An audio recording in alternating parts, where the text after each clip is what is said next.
ANC veteran and former African Union Commission chairperson Dr. Nkosazana Dlamini-Zuma has hit back at United States President Donald Trump's claims of a white genocide in South Africa, labeling them as deliberate misinformation. In a wide-ranging interview with News from Africa on Friday, Dlamini-Zuma dismissed Trump's controversial remarks made during a meeting with the President Cyril Ramaphosa. Trump alleged that Afrikaners in South Africa were being systematically persecuted and many forced to flee the country under threat of violence. Trump claimed that we have many people who feel they are being persecuted and they are coming in the United States, adding that a tremendous number of white farmers were fleeing South Africa.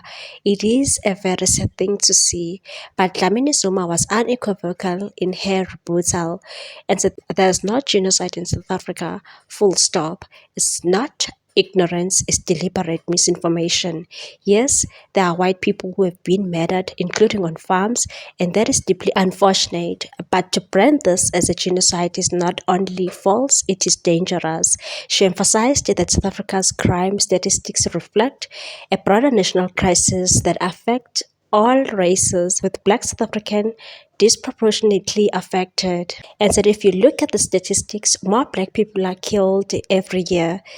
There has never been a time when more white people were killed than Black people. This narrative is simply untrue and perplexing. The remarks came shortly after the conclusion of President Ramaphosa's successful working visit to the United States, which aimed to reset strained diplomatic ties and re-energize economic cooperation between the two nations. Vincent Magwenya said the visit was aimed at resetting and revitalizing bilateral relations. The leaders discussed ways to resolve past diplomatic tensions and focused on strengthening trade, investment, and technological collaboration.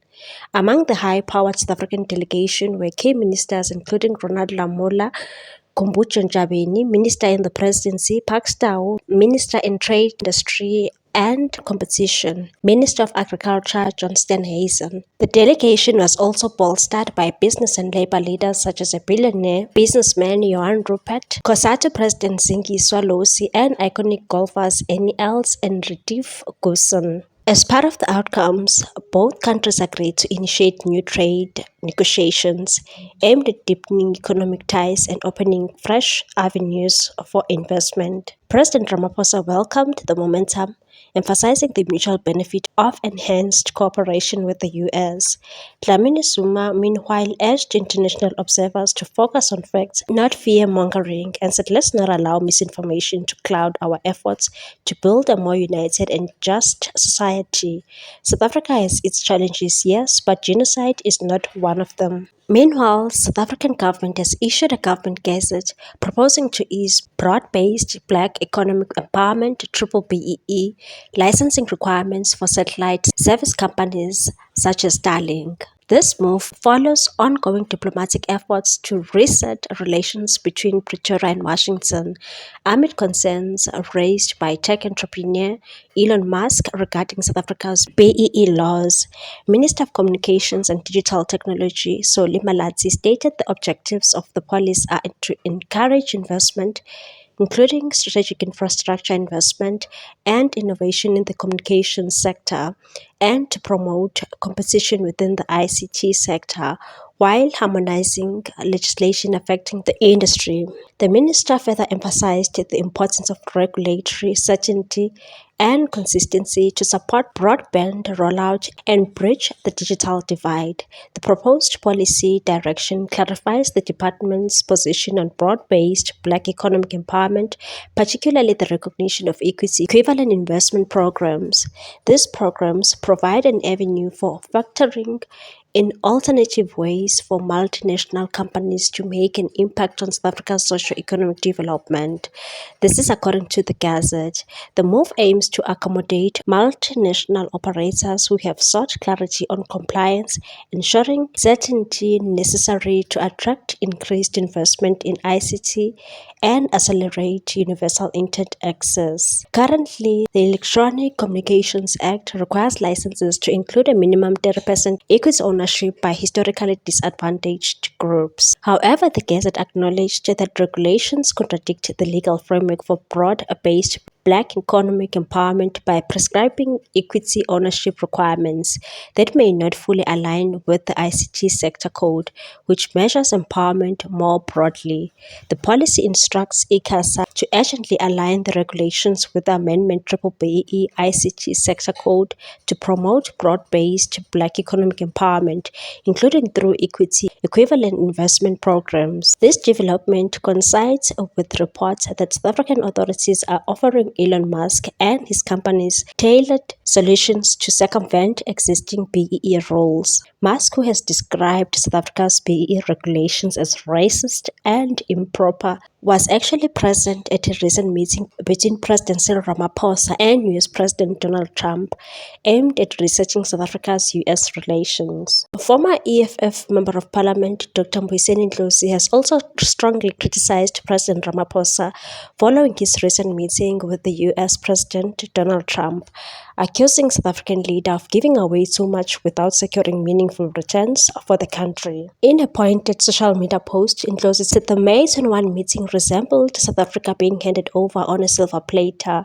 suggesting that Ramaphosa made unnecessary concessions during the high-profile engagement. The controversy was sparked after Trump presented misleading videos claiming a so-called white genocide targeting African farmers in South Africa. Ramaphosa rejected these narratives, clarifying that crime in the country affects all citizens, regardless of race. However, Ndlozi and other critics argued that despite Ramaphosa's calm demeanor, the meeting ultimately failed to advance South Africa's interest.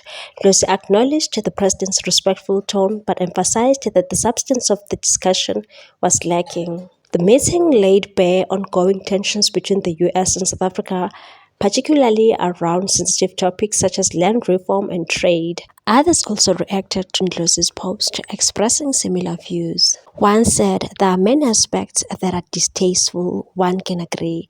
However, if you are a president of a country with high crime, unemployment and inequality, you have to sometimes sort of porcupines around the world in order to bring prosperity to your country." Another one said, "Come back to politics, Dr. Mbuyiseni Ndlozi. We cannot allow the sacrifices of all those who died for our true freedom to be stamped upon by the colonial racist masters.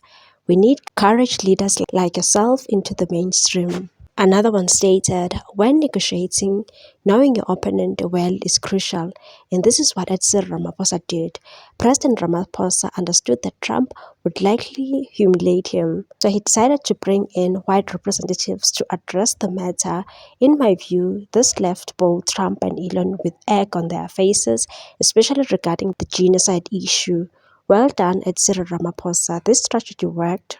However, we all witnessed that unfortunately, we Black people are often regarded as second or even fifth-class citizens in a white supremacy mindset.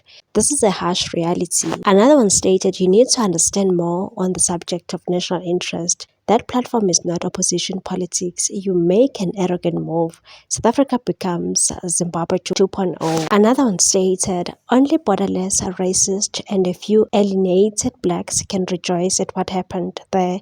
As Africans, I say like Mandela, that we never lose, we learn. Perhaps some people needed to see this clique of racists in action, and personally, this confirms to me not to give any credit to these people. They are capable of deploying a whole armada of lies when it comes to Africans, but when Bibi Netanyahu is there, faced with the evidence of the crimes, they keep quiet. They mock the Palestinian victims.